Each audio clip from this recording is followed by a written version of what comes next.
El cine de superhéroes se ha vuelto uno de los negocios más rentables en la actualidad. Desde que X-Men, dirigida por Bryan Singer, fue estrenada en el año 2000, las cosas no volvieron a ser como antes, y años después, Sony quiso su parte del pastel, y tuvimos como resultado Spider-Man, estrenada en el año 2002 y dirigida por Sam Raimi. La película actualmente ya es un clásico del género, y puso en lo más alto de la fama a su protagonista, Tobey Maguire, al quien la crítica aplaudió y llegó inclusive a comparar su interpretación del arácnido con la del legendario Christopher Reeve, quien hizo de Superman en aquel ya clásico filme de 1978, Superman. Sony, tras ver el increíble éxito comercial y la buena recepción de la crítica, no tardaron en darle luz verde a Raimi para hacer la secuela. Spider-Man 2, estrenada en 2004, repitió e inclusive llegó a superar a su predecesora en todo sentido, convirtiéndose en una de las mejores películas de superhéroes de todos los tiempos. El final de dicha película dejaba en claro que la tercera parte prometía demasiado y la expectativa era altísima.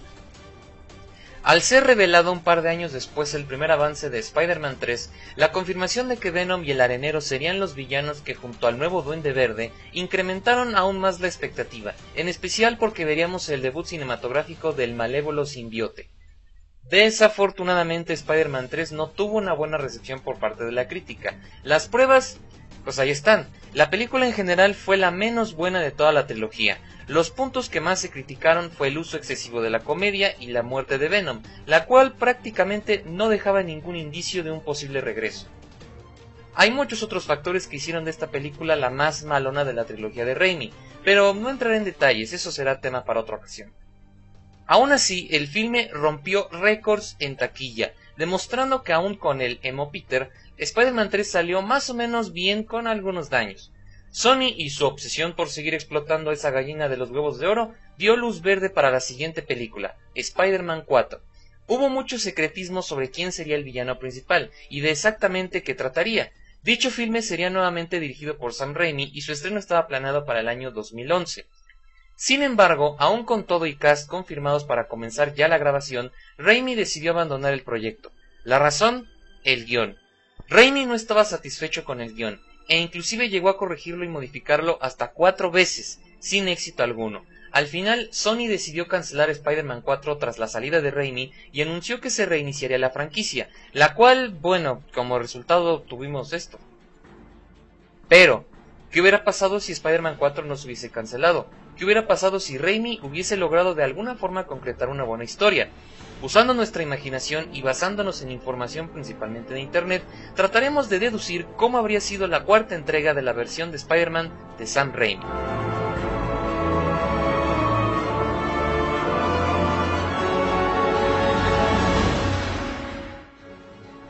Supongamos que en un universo paralelo, Sam Raimi logra tener un buen guión para Spider-Man 4, lo suficiente para mantenerse en la dirección.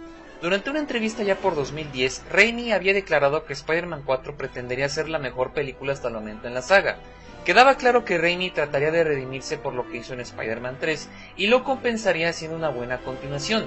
De hecho, la razón principal por la cual Raimi abandonó el proyecto en primer lugar fue porque no había un guión que lo convenciera lo suficiente. No quería repetir el error 2 veces y esta vez el público sería más estricto, ya que para esta fecha el universo cinematográfico de Marvel había puesto el reto muy difícil y la sombra de los Vengadores y el Caballero de la Noche Asciende ya comenzaba a vislumbrarse. Buena parte del cast estaba confirmado. Tobey Maguire volvería a interpretar a Peter Parker, Kristen Dunst repetiría como Mary Jane, entre otros más, que ya estaban confirmados. Pese a que Maguire había comentado que no pretendía volver a interpretar a Spider-Man, él ya había estado confirmado para esta película. Danny Elfman aún así no volvería a componer la música de esta película, así que es muy seguro que volvería Christopher Young, quien hizo un trabajo más o menos bien en Spider-Man 3. Spider-Man 4 estuvo durante mucho tiempo e inclusive hasta el día de hoy con demasiada especulación sobre quién sería el villano principal. Mucha gente aseguraba y hasta varios pedían que fuera Carnage, ahora que los simbiontes existían en dicha saga. Sin embargo, Raimi nunca contempló en ningún momento introducir a dicho personaje, y esto quizás se deba a 2 cosas. Una, no estaba confiado en crear una buena versión del personaje luego de ver cómo hizo a Venom, o 2, Carnage sería dejado para alguna futura secuela. Lo que sí estaba confirmado es que el filme tendría 2 villanos. Raimi mostró interés en finalmente retratar la transformación del Dr. Cort Connors, en ese tiempo interpretado por Dylan Baker, en el Lagarto, así que de haberse concretado un guión decente, el Lagarto habría sido uno de los villanos de esta película. Finalmente en 2009 había sido confirmado que el otro villano de Spider-Man 4 sería el Buitre y sería interpretado por John Malkovich. En mi opinión, la cosa estaba marchando muy bien. Pero sin duda alguna lo que más resaltaba era que tendríamos finalmente en esta película la introducción del personaje de Felicia Hardy, alias la Gata Negra, y que sería interpretada nada más y nada menos que por Anne Hathaway. Este personaje iba a ser originalmente introducido en Spider-Man 2, pero por alguna razón dicha idea fue desechada en su momento. Pese a rumores que decían de que Felicia no se iba a convertir en la Gata Negra y que en su lugar se volvería una villana llamada The Vultures, Raimi aclaró que esto era falso y que sí tendríamos a la famosa antiheroína sin ningún cambio. Mucho se ha dicho sobre lo que pudo haber sido la trama de Spider-Man 4. Viendo cómo la última película finalizó, era claro que el final estaba abierto a muchas posibilidades. Probablemente en esta secuela veríamos al Dr. Connors buscando crear una fórmula que lograra hacer que recuperara su brazo perdido utilizando ADN de animales, principalmente el de los lagartos. Probablemente tendríamos una trama similar a la vista en The Amazing Spider-Man, aunque obviamente con muchas modificaciones, entre ellas el diseño del villano. Sobre cómo habría sido el origen y los motivos del buitre, eso está abierto a la imaginación de cada quien. Quizás podría tener algo relacionado este personaje con los Osborn, o sería un personaje que no tuviese ninguna relación con los personajes de las películas anteriores. Quizás si vemos aquel capítulo de la serie animada de los 90, es posible que la trama hubiera tomado en parte ese rumbo. Quizá habría sido muy seguro de que habría un momento en el filme donde este villano le robara su energía vital a Spider-Man y tuviéramos un anciano Spidey y un joven buitre. Esto último hubiese implicado el casting de un actor que interpretase a un joven Adrian Toomes. Quizás por esto es posible que Raimi dejó el proyecto, luego, ya saben, luego de tener un emo Peter y ahora quieres poner un viejo Peter. Quizás el resultado habría sido muy estúpido y catastrófico. A ver cómo lo harán los escritores de la nueva versión cuando lidien con esto. El rol de Felicia en este filme habría sido de ser la chica que seduciría a nuestro héroe, haciéndolo dudar de su relación con Mary Jane. Quizás el filme comenzaría con Spider-Man persiguiendo a la Gata Negra tras un robo y cómo ella simplemente barre el piso con él. Aunque enemigos al principio, la batalla final pondría a estos dos en una tregua para combatir tanto al buitre como al lagarto.